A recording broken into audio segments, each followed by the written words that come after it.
بسم اللہ الرحمن الرحیم۔ سیرت النبی، نسب نبوی صلی اللہ علیہ وآلہ وسلم کا سلسلہ زریں۔ حضرت عبد المطلب کی شادی۔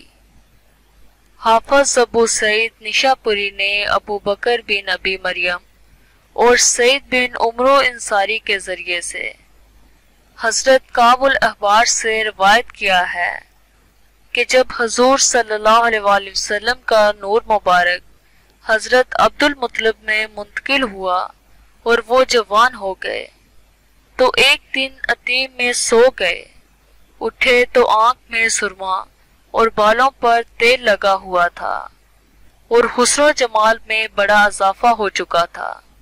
انہیں بڑی حیرت ہوئی۔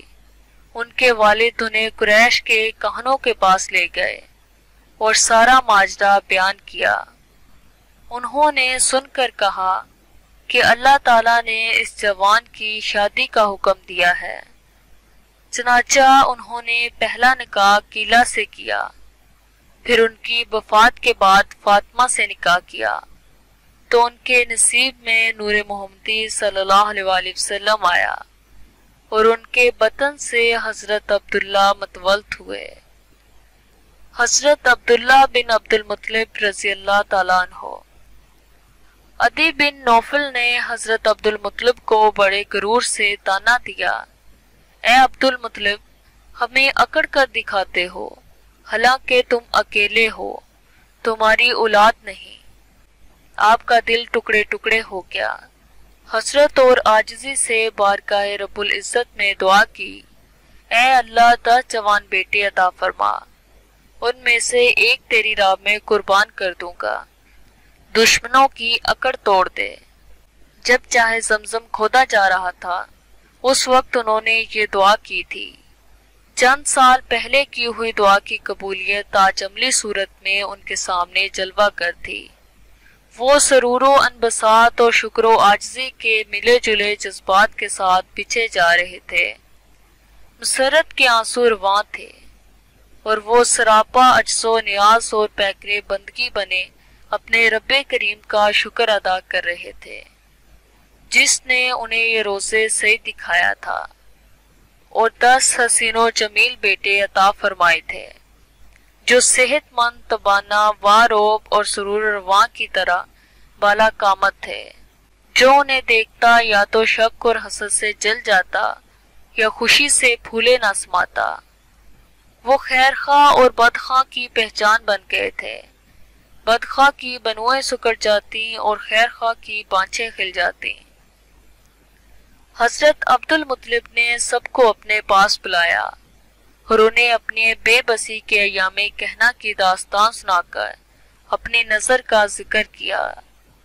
سب اطاعت و خلوص کی تصویر بن گئے، گردنیں جھکا دیں اور نیاز مندی سے بولے، ہم حاضر ہیں، جسے چاہیں قربان کر دیں۔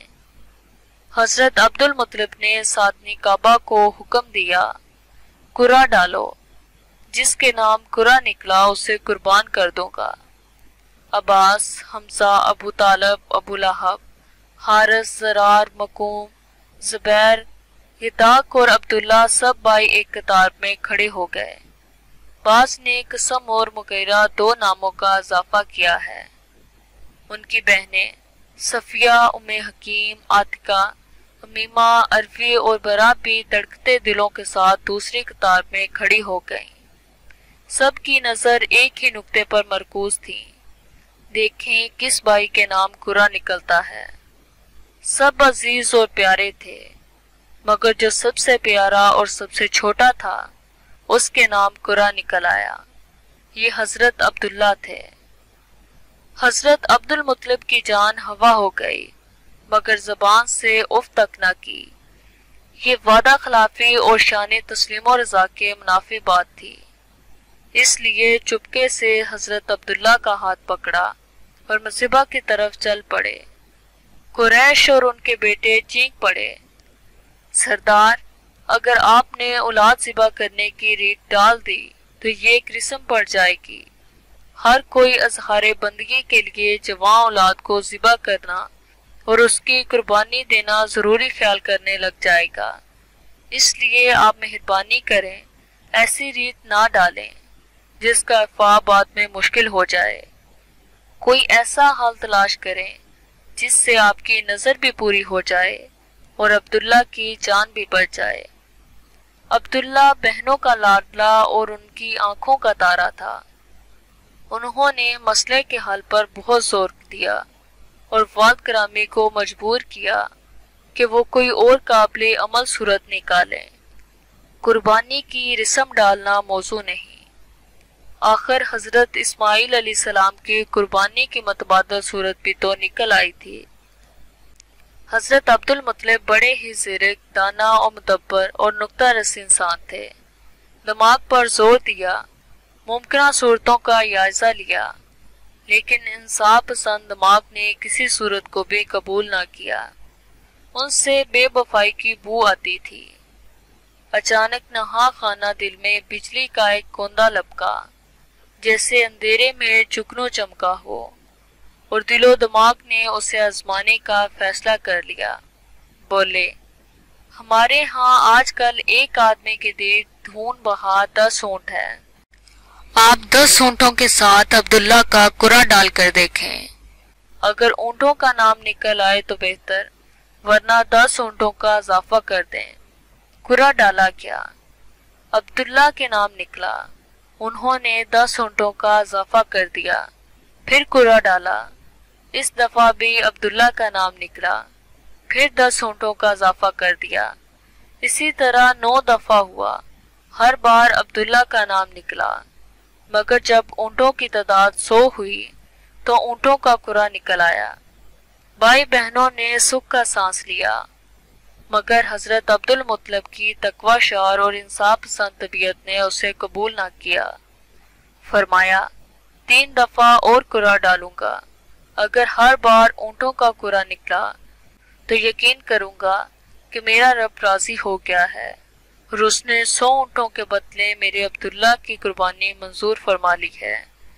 جب مزید 3 بار قرعہ ڈالا گیا تو ہر بار اونٹوں ہی کے نام نکلا۔ حضرت عبد المطلب کو اطمینان ہو گیا۔ حضرت ابن عباس رضی اللہ تعالیٰ عنہ فرماتے ہیں، اس زمانے میں فی قصدی 10 اونٹ تھی۔ حضرت عبد المطلب پہلے شخص تھے جنہوں نے 100 اونٹ دیت مقرر کی، پھر قبیلہ قریش بلکہ پورے عرب میں یہی دیت مقرر ہو گئی، اور حضور صلی اللہ علیہ وسلم نے بھی اسے برقرار رکھا۔ نجات بخشنے والے اس مسرت افروز واقعہ کے بعد حضرت عبداللہ لوگوں میں ذبیح کے لقب سے مشہور ہو گئے۔ یہ لقب ان کے لیے شان امتیاز اور خاندان بھر کے لیے وجہ افتخار بن گیا، اور عبداللہ تمام قبیلے میں پہلے سے بھی زیادہ محبوب ہو گئے۔ اس لقب کی شان انفرادیت یہ ہے کہ سرکار دو عالم صلی اللہ علیہ وسلم نے بھی اسے شرف قبولیت سے نوازا اور اس پر اظہار خوشنودی فرمایا۔ حضرت امیر معاویہ رضی اللہ تعالیٰ عنہ راوی ہیں، ہم نیاز مندان بارگاہ نبوی ادب و نیاز کے ساتھ اپنے کریم آقا کے حضور بیٹھے ہوئے تھے۔ اتنے میں ایک دیہاتی آیا۔ قحط کی چیرہ دستیوں کی داستانیں خونچکاں اس کے اداس اور پسماندہ چہرے پر جلی عنوان سے لکھی ہوئی تھیں۔ بسط حسرت و یاس گویا ہوا، آقا آبادیاں قحط کے لپٹ میں آ گئی ہیں، پانی نیاب ہو گیا ہے، جانور مال مویشی کمزور ہو گئے ہیں، بچے بھوک سے نڈھال ہیں، اور چارہ اناج نہ ہونے کی وجہ سے مر رہے ہیں۔ اے حضرت اسماعیل ذبیح اور عبداللہ ذبیح کے بیٹے، اللہ پاک نے آپ کو جو نعمتیں عطا فرمائی ہیں ان میں سے مجھے بھی کچھ عطا فرمائیے۔ حضور صلی اللہ علیہ وسلم نے یہ لقب سن کر تبسم فرمایا اور برا نہ منایا۔ اس برکے تبسم کا مطلب یہ تھا کہ آپ کو اس لقب پر کوئی اعتراض نہیں ہے، اور یہ ایک حقیقت واقعہ ہے جس کا اظہار و بلاغ درست ہے، اور اس کو خاندانی اعزاز کے طور پر قبول کیا جا سکتا ہے۔ شکریہ۔